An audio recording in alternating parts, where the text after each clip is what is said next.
The new 2023 NEC text, for equipotential plane, states that, conductive elements, that are connected together, to minimize voltage differences.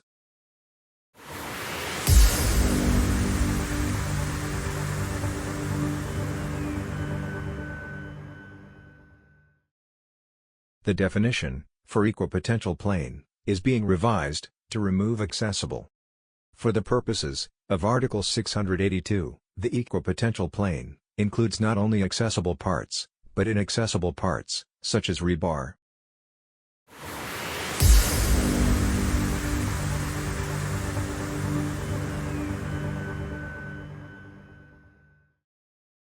The phrase, as applied to natural and artificially made bodies of water, is deleted, as redundant, because the Article 682 attribution assigns this definition to apply only to that article, in accordance with NEC Style Manual 2.2.2.3.2.